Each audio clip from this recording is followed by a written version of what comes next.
নমস্কার। আজকের আলোচনায় স্বাগত। আমরা আজ সৌরজগতের খুব কাছে লুকিয়ে থাকা মানে একরকম প্রতিবেশী বলা চলে লুমান 16 নিয়ে কথা বলবো। হ্যাঁ, লুমান 16। এটা আসলে সূর্যের সবচেয়ে কাছের যে ব্রাউন ডোয়ার্ফ বা বাদামি বামন জোড়া সেটাই। আর আমাদের আলোচনার ভিত্তি হল ড চিন্ময় পালের একটি লেখা লুমান 16 নিকটতম বাদামি বামন যুগল। আচ্ছা, প্রথমেই তাহলে একটু পরিষ্কার করে নেওয়া যাক এই বাদামি বামন বা ব্রাউন ডোয়ার্ফ জিনিসটা ঠিক কি, তাই না? হ্যাঁ, সেটা খুব দরকারি। সহজ করে বললে এরা হলো এক ধরনের ব্যর্থ নক্ষত্র। মানে নক্ষত্র হতে গেলে তো অনেক গ্যাস আর ধুলো একসঙ্গে জমা হয়ে প্রচণ্ড ভর তৈরি করতে হয়। যাতে কেন্দ্রে ফিউশন শুরু হতে পারে। ঠিক তাই। হাইড্রোজেন থেকে হিলিয়াম হওয়ার যে নিউক্লিয়ার ফিউশন সেটা শুরু করার মতো যথেষ্ট ভর এদের হয় না। তাই এরা ঠিক নক্ষত্রের মতো আলো বা তাপ দিতে পারে না। ও আচ্ছা, ব্যর্থ নক্ষত্র, ইন্টারেস্টিং টার্ম। হ্যাঁ। আর সবচেয়ে অবাক করার মতো ব্যাপার হলো এই লুমান 16 সিস্টেমটা আমাদের থেকে মাত্র 6.5 আলোকবর্ষ দূরে। হ্যাঁ, মাত্র 6.5 আলোকবর্ষ। মানে প্রক্সিমা সেন্টোরি বা আলফা সেন্টোরি সিস্টেম আর বার্নামেট স্টারের পরেই এর স্থান, তৃতীয় নিকটতম। কিন্তু এত কাছে থেকেও 2013 সালের আগে এর কোনো খোঁজই ছিল না। এটা কিভাবে সম্ভব হলো? এটাই তো মজার ব্যাপার।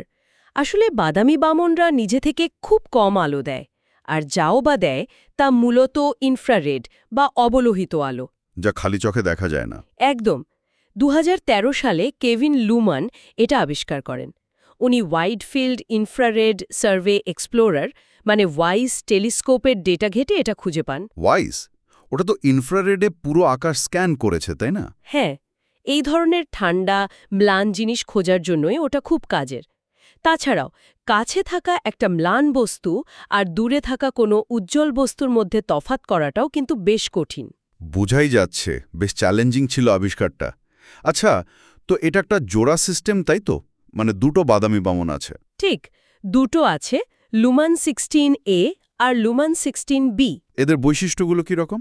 লুমান 16-এ একটু বেশি গরম, এর টাইপ হল L7.5, আর লুমান 16B আর একটু ঠান্ডা, T0.5 টাইপের।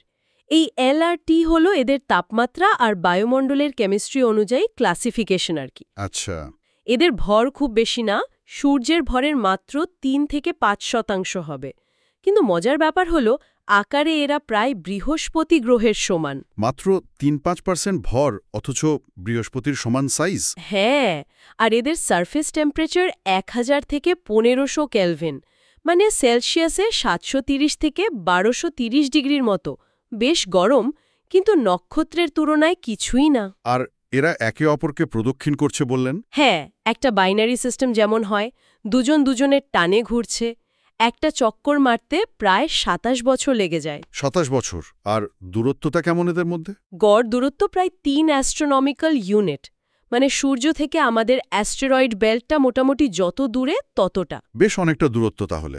আচ্ছা, শুনলাম লুমান 16B নাকি খুব ইন্টারেস্টিং। এর আবহাওয়া নিয়ে নাকি অনেক তথ্য পাওয়া গেছে। একদম ঠিক। এটাই বোধহয় এই সিস্টেমের সবচেয়ে আকর্ষণীয় দিক এখন। বিজ্ঞানীরা লুমান 16Bর আলোয় একটা নিয়মিত পরিবর্তন লক্ষ্য করেছেন, যেটা এর ঘূর্ণনের সাথে সাথে হচ্ছে। আলোর পরিবর্তন কেন? বিশ্লেষণ করে দেখা গেছে এর কারণ হলো মেঘ। মানে ওর গায়ে মেঘের স্তর আছে, আর সেগুলো ঘুরছে, সরে যাচ্ছে, অনেকটা পৃথিবীর ওয়েদার প্যাটার্নের মতো। বাদামি বামনের মেঘ? এটা তো দারুণ ব্যাপার। হ্যাঁ, এটাই প্রথম কোনো বাদামি বামন যেখানে সরাসরি আবহাওয়ার এমন পরিবর্তন মাপা গেছে। আর মেঘগুলো কিসের জানেন? কিসের? জলীয় বাষ্প না, ভাবা যায় ওখানে সিলিকেট মানে কাছের কণা আর গলিত লোহার বিন্দুর মেঘ ভেসে বেড়াচ্ছে। কাঁচ আর লোহার মেঘ? অবিশ্বাস্য। হ্যাঁ, এমনকি বৃহস্পতির গ্রেট রেড স্পটের মতো কোনো বড়সড় স্থায়ী ঝড়ের মতো ফিচারও থাকতে পারে বলে মনে করা হচ্ছে। তার মানে তো এই লুমান 16B আমাদের হাতের কাছে এক্সোপ্ল্যানেট বা গ্যাস জায়ান্টদের আবহাওয়া বোঝার একটা দারুণ ল্যাবরেটরি হয়ে উঠেছে। একেবারে ঠিক বলেছেন। এই জন্যেই লুমান 16 এত গুরুত্বপূর্ণ হয়ে উঠেছে। কাছে আছে বলে এই ধরনের ঠান্ডা ম্লান বস্তুগুলোকে এত ভালোভাবে দেখা যাচ্ছে। আর জোড়া সিস্টেম হওয়াতেও তো সুবিধা হয়েছে নিশ্চয়ই। অবশ্যই, দুটো থাকায় এদের একে অপরের ওপর মহাকর্ষীয় প্রভাব থেকে এদের ভর, আকার, কক্ষপথ এগুলো খুব নিখুঁতভাবে মাপা গেছে। এই ডেটাগুলো আমাদের বাদামি বামন কিভাবে তৈরি হয়, কিভাবে বিবর্তিত হয়, সেই মডেলগুলোকে আরও ভালো করতে সাহায্য করছে। এখানে গ্রহ থাকার সম্ভাবনা আছে কি? খোঁজা হচ্ছে? হ্যাঁ, বিজ্ঞানীরা খুঁজছেন। ট্রানজিট পদ্ধতি, রেডিয়াল ভেলোসিটি পদ্ধতি এগুলো ব্যবহার করা হচ্ছে।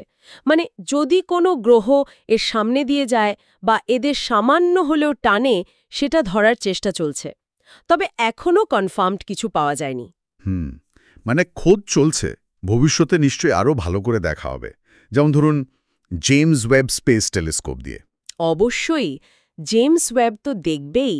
এছাড়া পৃথিবীতে থাকা বড় টেলিস্কোপগুলোও আছে, যেমন চিলির ভিএলটি বা হাওয়াইয়ের কেক অবজারভেটরি।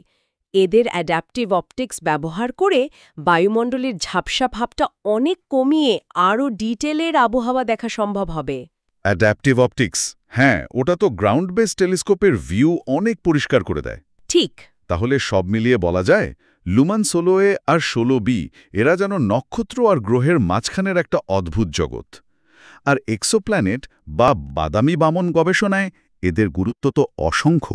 নিঃসন্দেহে এরা আমাদের বারবার মনে করিয়ে দেয় যে মহাবিশ্বে কত কী যে অজানা জিনিস থাকতে পারে, মানে যা আমরা শুধু নক্ষত্র বা গ্রহের চেনা ছকে হয়তো ফেলতে পারি না।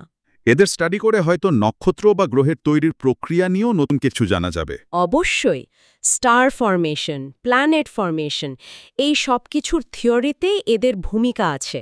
আর আজকের আলোচনা শেষ করার আগে একটা কথা ভাবছি, যদি লুমান 16 মতো এত কাছের একটা সিস্টেম এতদিন আমাদের নজরের বাইরে থাকতে পারে, হ্যাঁ, তাহলে কে জানে আমাদের আশপাশে, মানে মহাজাগতিক প্রতিবেশে আরও কত অজানা বিস্ময় লুকিয়ে আছে শুধু আবিষ্কার হওয়ার অপেক্ষায়।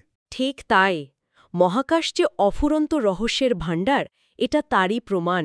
হয়তো আরও কত কী দেখার বাকি।